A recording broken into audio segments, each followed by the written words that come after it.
Hey guys, Joe here. Finally getting out to the range to do some actual first hundreds videos. We're going to be doing 3 of them, but before we get going into that, number one, let me preface, I am on a range, so no getting angry at me, YouTube. Number 2 is I shoot the way I shoot, okay? I have nerve damage. I have a giant boot on one of my legs, so my balance is horrible. I'm not too concerned with speed as much as I am with just generally being safe and being able to control my firearms. So when I shoot 100 rounds, I'm just testing the firearm. If you want somebody that shoots accurately, go watch Honest Outlaw or a few other guys. I mean, I can hit a 6-inch plate at 50 yards pretty consistently, but it's not my main goal. My main goal on my channel is to check out new guns and then show you the guns so that you can decide whether or not you want to actually go out and buy these guns. So today, what we're going to be shooting is my Sig P322. 22 long rifle, 20 round magazines, and this one has a Hollow Sun 407K on it that we're going to be trying to zero in. I haven't ever shot with a red dot, and this will be my introduction to it, and if I like the way this guy shoots, then I'm going to put red dots on a couple of my other pistols. So that will be interesting. Let me get a couple of targets set up. I'll show you the ammo we're using, and we'll get to it. So for the ammo I'm using a Gila 22 Super Extra. It's a 40 grain. It's a a brass case with a copper wash bullet. I had good luck with it when I tried it in one of my other guns, so I'm going to use it in this one too. I have found that much like toilet paper, it's better to spend a couple of extra bucks on good 22 right off the bat. So, and before we get going, just show you, this is the 407K, so it has a green dot in there, not a red dot. So hopefully it will work well with the green fiber optic in the front. So let's do it. First set of 20. I'm at 12 yards because why not?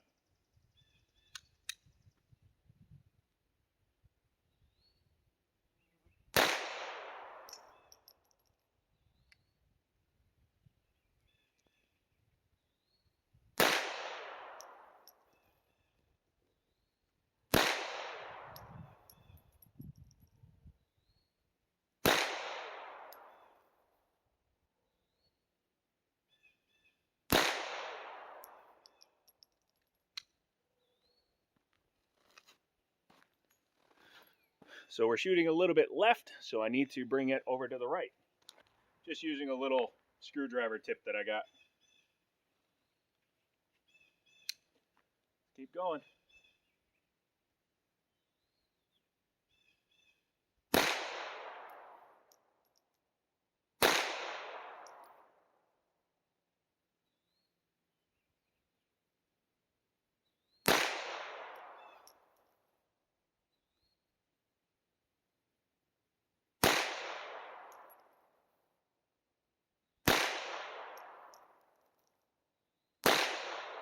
That was me. That was me again. I'm anticipating the trigger.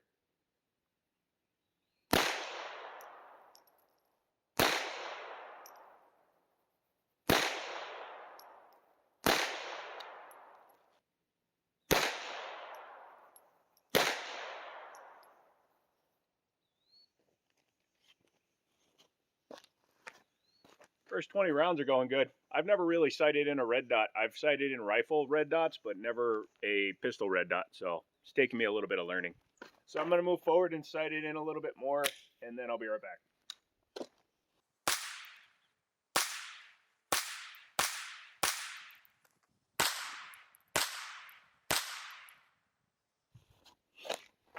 I did get one fail to feed.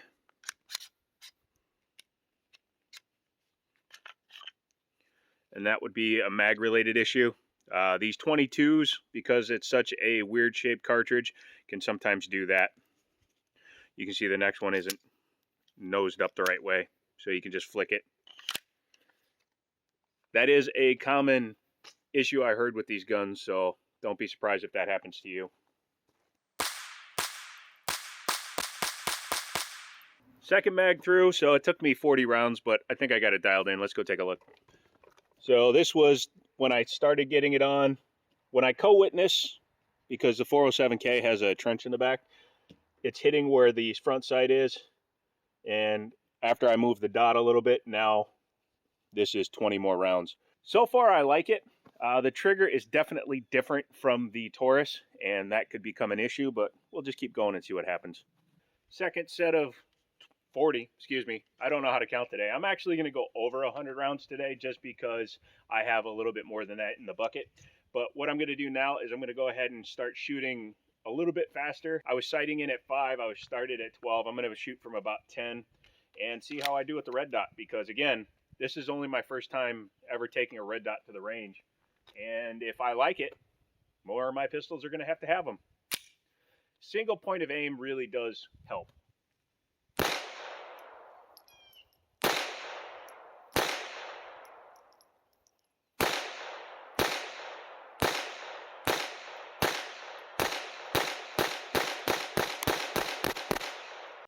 A little bit of speed there, and it seemed to be doing all right. Move in a little bit closer, shoot at a little bit of an angle.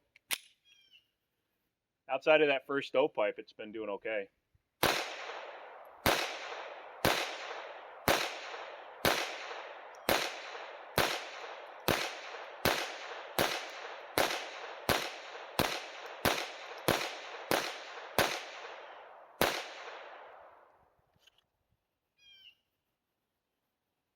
Clear. Yeah, so far I'm liking it. Let's go up there again. So that's another 40 rounds down. That's 80 rounds. Man, 22 goes quick, doesn't it? I like it. I'm going to reload and come back. Okay, so outside of that one stovepipe, so far the gun has been 100% reliable. And again, I'm not sure if that was magazine related because of the way these things can feed up and go at a weird angle. Yeah, weird an angle. I'm good at English. But now I'm going to do a little bit of slower shooting, a little bit, try to precision it and see what happens. And try to keep the white balance somewhat, there we go, locked in.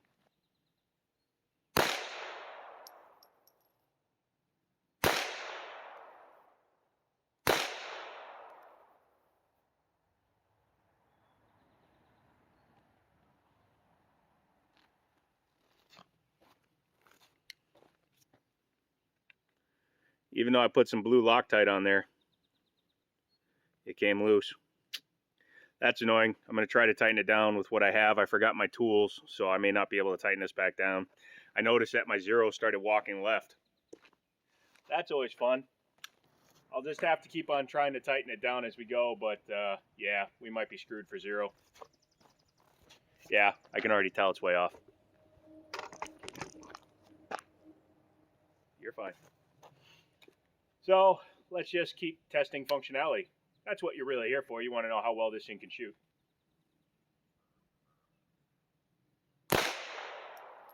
Oh yeah.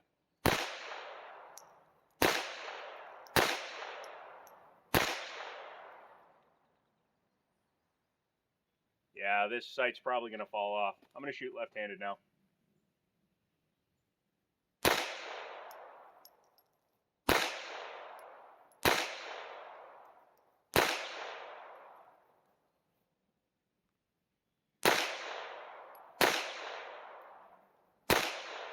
What I'm doing now is trying to use the trench in the back of the 407, because that at least seems to be coming back at least close enough, unlike the red dot, which is all over the damn place.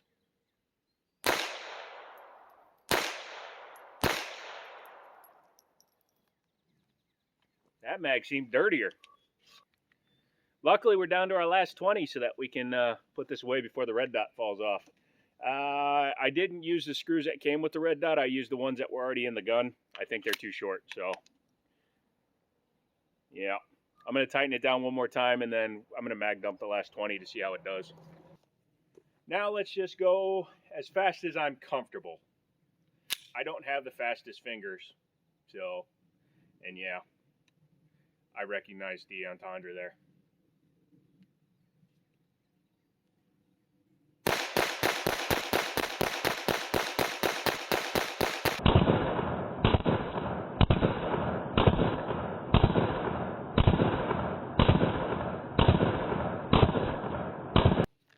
And I popped the rear sight off, which I knew was going to happen. I should have just taken the damn thing off.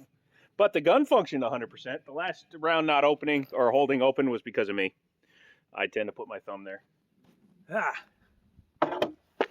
So that sucked because not only did the rear sight pop off, I did find one of the screws, and I have other screws, but I also broke this camera mount, which honestly was not a good one anyways, but still. Although I think I can actually hard mount the mount down there, so I'm going to try that for the next video. But what do we think about the Sig P322 chambered in 22 long rifle? Well, outside of one stovepipe, which I'm going to put down to the magazine and not the gun itself, this thing ran great. And 22 long rifle is notorious for not working, and you have to have the right 22 long rifle. When you buy Remington Golden Booget, yeah, I said Booget, but when you buy the Remington Golden Bullet stuff, or you buy the big range bundles, you're going to get what you pay for, especially after the pandemic set in and we're all paying too much for crap ammo. So pay a little bit more for good ammo, and that helps. Get a good gun, and that helps. I really like that gun. The next video you're going to see is actually comparing these two side by side. However, I do have to put the rear sight back on that one, which unfortunately is at home, so scheisse. So I will be doing a comparison after range kind of thing between the Taurus TX22 and the Sig 322, because I have to decide which one I'm going to keep. I'm probably keeping the Sig because the Sig is harder to replace and this does not have a red dot mount on it. But I may keep both, or I may sell both. It's one of those weird things where I'm not 100% sure what's going to happen. So come back for that. Don't forget to get subscribed. If you want to get some of these guns and ammo and all this stuff you see me use in these videos, go to Liberty Arms. They're in Harrisonburg, Virginia. Ammo and non-FFL stuff, they can ship right to your door. If you want to buy a gun, you can always just have it shipped to your local FFL. They'll give you a good deal. So come back for another video. I'm going to get back to shooting. I got to load some magazines and then get set up for the next video. So yeah, I'm out of here. Leave me a comment. Let me know which gun you prefer. And as always, I'll talk to you later.